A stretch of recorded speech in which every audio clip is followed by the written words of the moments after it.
नमस्कार प्यारे विद्यार्थियों, कैसे हैं आप सभी। आशा करता हूं कि आप इस कोरोना महामारी के संकट में अपने परिवार सहित सकुशल मंगल होंगे।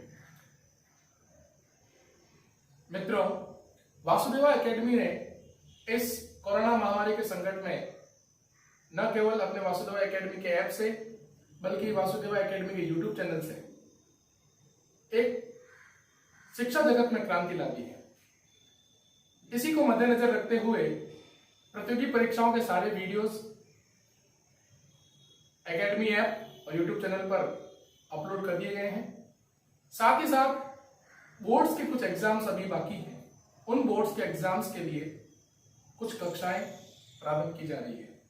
उसमें हिंदी साहित्य का एक पेपर अभी जून के अंतिम सप्ताह में प्रारंभ होने वाला है। उससे संबंधित काव्य शास्त्र का एक टॉपिक मैं आपके सामने चर्चा करूंगा, जो आपकी बोर्ड परीक्षाओं के लिए अत्यधिक महत्वपूर्ण माने जाएंगे। तो चलिए मित्रों, अपन बढ़ते हैं काव्य शास्त्र का एक टॉपिक जिसका नाम है काव्य गुण।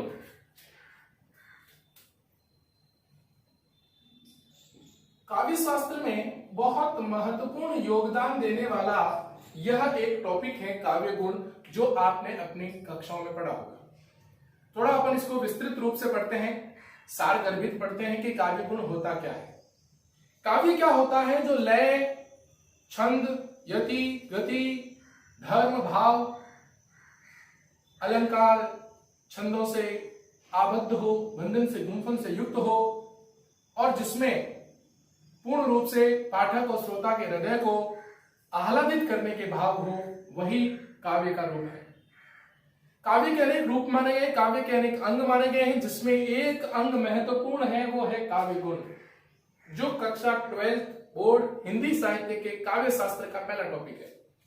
इससे संबंधित 2 नंबर का प्रश्न आपकी परीक्षा में पूछा जाएगा। काव्य गुण क्या है, इससे संबंधित प्रश्न पूछे जाएंगे। कुछ महत्वपूर्ण उदाहरण भी मैंने आपके सामने आज पेश किए हैं, वो भी मैं बताऊंगा, चर्चा करूंगा भी आपसे उनसे संबंधित। तो काव्य गुण क्या है, इसके बारे में अपन पढ़ते हैं। काव्य गुण कहलाते क्या हैं, किस प्रकार हैं, वो देखते हैं। काव्य गुण यानी गुण जो है वो काव्य का उत्कर्ष करते हैं, काव्य का उत्कर्ष बढ़ाते हैं। उत्कर्ष बढ़ाने का तात्पर्य है कि काव्य के रूप को, काव्य के भावों को एक सुदृढ़ता प्रदान करते हैं, उसमें एक नया रूप प्रदान करते हैं। वो क्या कहलाते हैं? आपके काव्य गुण कहलाते हैं। इसकी परिभाषा अपन अगर देखें तो इसकी परिभाषा ये रहेगी कि गुण दोषों के अभाव में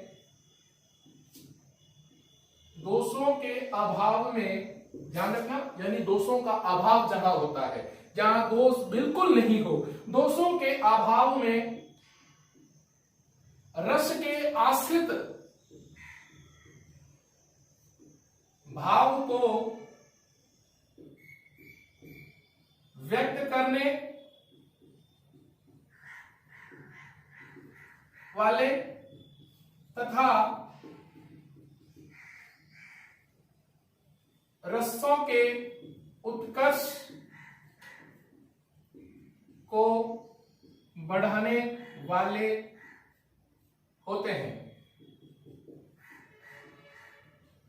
ये होते हैं काव्य गुण। आचार्य दंडी ने कहा था, गुण दोषों का विपर्य होता है। आपके दिमाग में एक प्रश्न उठेगा कि दोष क्या होते हैं? दोष यह होता है कि काव्य की जो आत्मा है वो रस है। यानी जब पाठक, श्रोता रस के भावों में तल्लीन हो जाता है, भाव विभोर हो जाता है, आह्लादित हो जाता है और अचानक उसके इस आनंद में बाधा उत्पन्न हो जाए, वहां दोष होता है। देखो, आपके कोर्स में दोष भी है, इसके बाद दोष पढ़ेंगे। तो जहां दोष आ जाता है और काव्य का रस भंग हो जाता है, उसमें बाधा आ जाती है, तो वहां दोष होते हैं। इन्हीं दोषों को कम करने के लिए, यानी इन दोषों का बिल्कुल विपरीत, दोषों का बिल्कुल विपरीत जो है वो है काव्य गुण, यानी विपर्य अर्थ। विपर्य अर्थ मतलब उसका विपरीत अर्थ ही काव्य क्या है? गुण है। ठीक है। आचार्य दंडी ने इस गुणों की संख्या 10 बताई। कुल गुण 10 बताए, यानी 10 गुणों की चर्चा की। ये एक कॉलेज लेवल का टॉपिक है, मैं आपको कॉलेज में जब आएंगे तब मैं आपको कॉलेज की कक्षाएं भी लूंगा, उसमें बताऊंगा। तो आचार्य दंडी ने कहा कि गुण दोषों का विपर्य होता है, बिल्कुल उल्टा होता है, उसके विपरीत अर्थ का होता है, और वह काव्य के उत्कर्ष को बढ़ाने वाला होता है, इसीलिए इसको गुण कहा जाता है। काव्य के गुणों को प्रकट करने वाला काव्य गुण का कार्य करता है, वही काव्य गुण होता है। इसको 3 भेदों में, इसको 3 भागों में बांटा है। इसके 3 भेद हैं। भेद कितने हैं इसके? 3 भेद, जिसमें सबसे पहला भेद जो है, प्यारे विद्यार्थियों, पहला भेद जो है वो है माधुर्य गुण। माधुर्य गुण यानी जिसका अर्थ होता है मधुरता। अर्थ क्या हो? मधुर, यानी जिसका अर्थ होता है मधुरता, यानी काव्य को पढ़ने वाला वक्ता श्रोता के हृदय में मधुरता या माधुर्य या आह्लाद तत्व या प्रसन्नता का बोध हो, या प्रसन्नता का क्या हो साथियों? बोध हो, तो वहां कौन सा गुण होता है? माधुर्य गुण। यानी वक्ता या पाठक पढ़ते पढ़ते उसके हृदय में एक आनंदितता के भाव हो, भाव विभोर हो जाए, अत्यधिक प्रसन्नचित्ता के भाव हो जाए, वहां कौन सा गुण होता है? वहां होता है माधुर्य गुण होता है। इस गुण की विशेषताएं बहुत महत्वपूर्ण, ध्यान रखना, आपके 2 नंबर का प्रश्न बनेगा। इसकी विशेषताएं आपको ज्ञात होनी चाहिए कि ये विशेषताएं इसकी क्या है। इसकी विशेषताएं जो है वो इस प्रकार है। नंबर 1, ये विशेषताएं आपकी परीक्षा में पूछी जाएगी कि काव्य गुण के बारे में क्या विशेषताएं हैं। इसकी नंबर 1 विशेषता यह है कि इसमें ट वर्ग को छोड़कर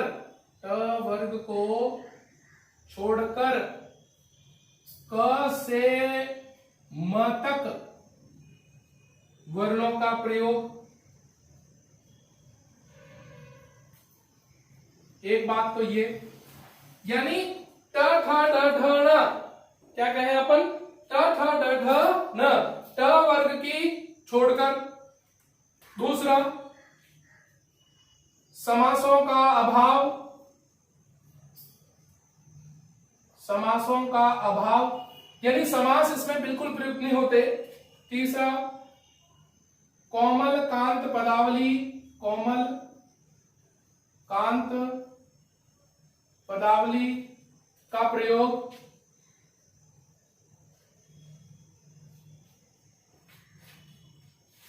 चौथा, जहां शांत रस है, शांत, करुण, शोक, वात्सल्य, रस का प्रयोग। जहां इनका प्रयोग होगा वहां ये काव्य गुण आपको देखने को मिलेगा। यानी काव्य गुण में लंबे लंबे समासों का प्रयोग नहीं होता, कोमल कांत पदावली का प्रयोग होता है। शांत, करुण, शोक और वात्सल्य रस, शांत, करुण और वात्सल्य रस के प्रयोग में इसका गुण का प्रयोग होता है, यानी वहां गुण प्रकट होता है। ठीक है। और अनुस्वारों का प्रयोग, अनुस्वारों का प्रयोग, ये चीज आपको देखने को मिलेगी। ठीक है, अब इसका उदाहरण देखते हैं अपन। यानी माधुरी गुण, अर्थ माधुरता, काव्य को पढ़ने वाला वक्ता या श्रोता के हृदय में माधुर्यता का भाव, आहारक तत्व का भाव या प्रसन्नता का जहां बोध होता हो वहां पर माधुरी गुण होता है। इसकी विशेषता ट वर्ग को छोड़कर क से म तक का वर्णों का प्रयोग, फिर अनुस्वारों का प्रयोग, समासों का अभाव, कोमलकांत पदावली का प्रयोग, करुण शांत वात्सल्य रस का प्रयोग। यानी और इस माधुरी गुण में इन समासों का प्रयोग, इस रस का प्रयोग अधिक देखने को मिलता है। अब इनके उदाहरण की तरफ चलते हैं। तो ये दो उदाहरण आपके माधुर्य गुण के हैं। आप ध्यान से पढ़िए। निरख सखी ये खंजन आए, पढ़ते ही मन में आह्लादित भाव होता है। निरख सखी ये खंजन आए, फेरे उन मेरे रंजन ने इधर नयन मन भाए।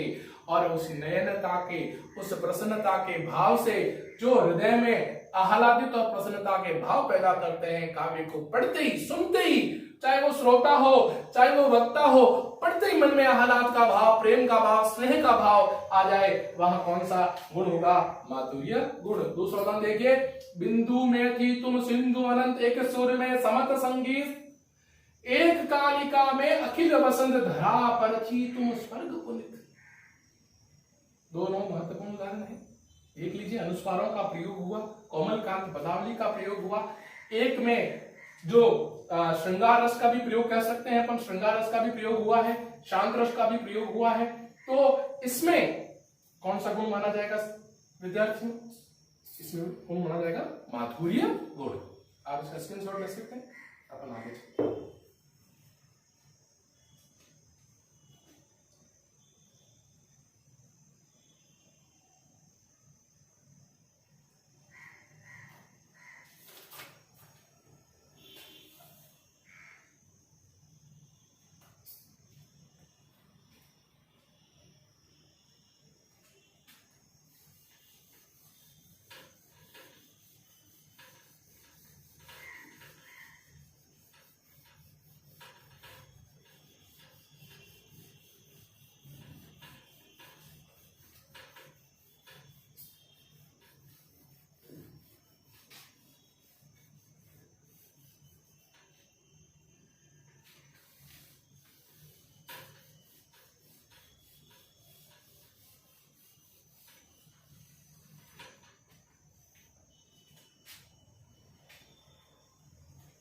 अगला जो गुण आता है अपना, दूसरा आता है ओज गुण।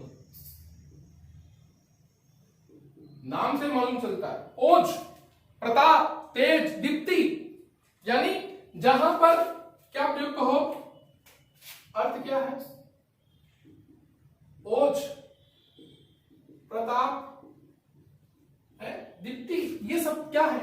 ओज गुण के क्या है? अर्थ माने गए। यानी आप समझिएगा, जिस काव्य को पढ़ते ही, जिस काव्य को सुनते ही पाठक या श्रोता के हृदय में जोश उत्साह के भाव हो और उसमें शौर्यता के भाव प्रकट हो जाए, वहां पर ओज गुण होगा। ठीक है ना? ध्यान रखिएगा, इसमें क्या होगा? एक तो जिस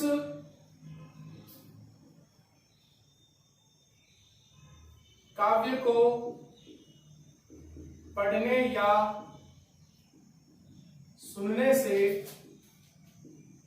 वक्ता या श्रोता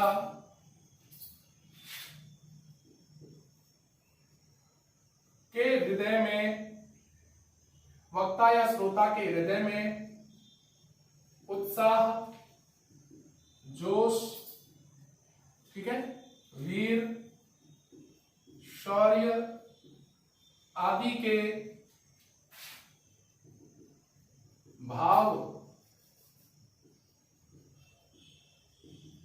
जागृत हो जाते हैं, वहां क्या होता है? ओज गुण होता है। एक चीज। दूसरी चीज, इसकी विशेषता से संबंधित बात आएगी। इसकी विशेषता बहुत अच्छी है, बहुत बार प्रश्न इससे बारे में पूछा गया है, इसकी विशेषता के बारे में चर्चा की गई है, बहुत बार परीक्षा में, बोर्ड की परीक्षा में प्रश्न पूछा गया है। इसकी विशेषता सबसे पहले ट वर्ग की प्रधानता। ट वर्ग की प्रधानता, ट वर्ग आपको बहुत देखने को मिलेगा। नंबर 2, द्वित्व वर्णों का प्रयोग।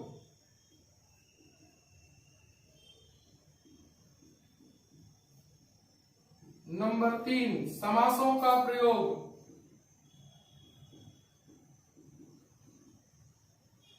नंबर 4 रेफ का प्रयोग। नंबर 5 संयुक्ताक्षर शब्दों का प्रयोग। नंबर 6 अल्प प्राण युक्त महाप्राणों का प्रयोग। ये 6 इसकी प्रमुख विशेषता। एक साथ भी और, जहां वीर रस, जहां विभस्त रस,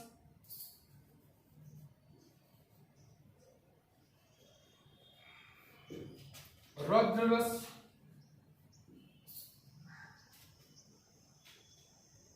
आदि का प्रयोग हो, वहां पर कौन सा गुण होगा? ओज गुण। उदाहरण देखिए यहां पर आप, यानी ओज गुण की चर्चा हमने करी। ओज गुण के बारे में हमने पढ़ा कि ओज गुण में क्या क्या माना जाता है। ओज गुण में आप सबसे पहले ध्यान ये दीजिए, ओज या प्रताप जिस काव्य को पढ़ने या सुनने से बढ़ता है, श्रोता के हृदय में उत्साह, जोश, वीर या शौर्य के भाव जग जाए, जिसमें ट वर्ग की प्रधानता, द्वित वर्णों का प्रयोग, समासों का प्रयोग, रेफ का प्रयोग, संयुक्ताक्षर शब्दों का प्रयोग, अल्प प्राणी महाप्राणों का प्रयोग, वीर, विभस्त, रौद्र और करुण वृक्षों का प्रयोग होता है, वहां पर प्रमुख ओज गुण होता है। अब ओज गुण के उदाहरण में ये दोनों उदाहरण ओज गुण के हैं। अब देखो आप इसको पढ़िए। है रुंड गिरे गजगुंड गिरे कटकट अवनी पर सुंड गिरे भाई पर है विकल वितुंड गिरे लड़ते लड़ते अरे झुंड गिरे। पढ़ते ही हृदय में जोश उत्साह की संचार हो रहा है। और ड ट ठ ड ट वर्ग की प्रधानता हो रही है। रौद्र रस आ गया, वीर रस का प्रयोग हो चुका है इसमें, इसीलिए कौन सा गुण होगा? ओज गुण। वेरी वेरी इंपॉर्टेंट है बच्चों, विद्यार्थियों, वेरी इंपॉर्टेंट है ये ओज गुण, जो आपकी बोर्ड की परीक्षा में पूछा जा सकता है। ठीक है ना, इसका आप स्क्रीनशॉट ले सकते हैं। एक और उदाहरण है, चक्र ही दिग्गज डोल मही अहिलोल सागर खर भरे मनहरक सम गंधर्व सुर मुनि नाग किन्नर दुख टले। यानी इसमें भी वीर रस का प्रयोग हुआ है, और जहां वीर रस का प्रयोग होता है ऐसा विद्यार्थियों, वह रस कौन सा हो जाता है? ओज गुण। स्क्रीनशॉट ले सकते हैं आप इसका।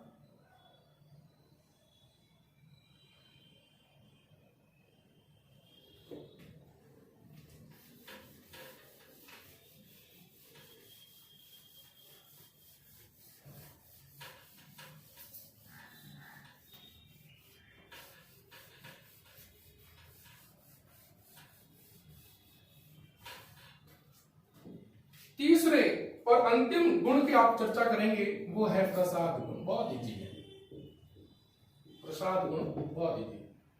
इसका अर्थ होता है प्रसन्नता। अर्थ क्या है? प्रसन्नता। यानी पाठक के हृदय में पढ़ते प्रसन्नता आ जाए, सरल अर्थ की प्रतीति हो जाए, अर्थ समझ में आ जाए, वहां पर क्या होगा? प्रसाद गुण। तो क्या होगा? काव्य को पढ़ने या सुनने से श्रोता या पाठक के हृदय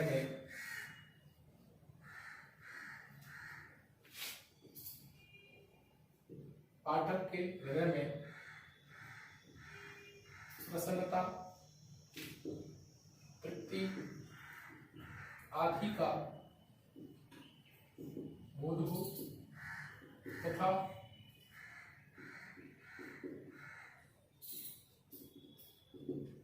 जहां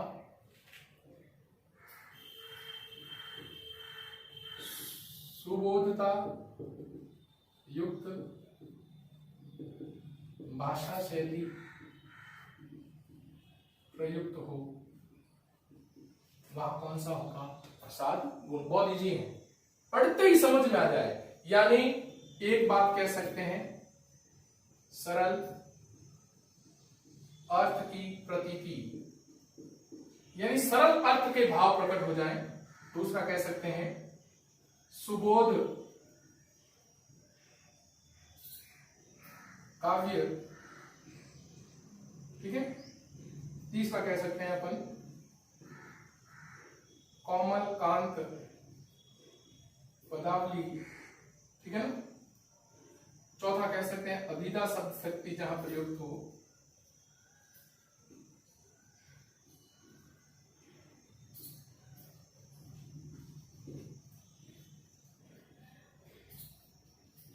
ठीक है।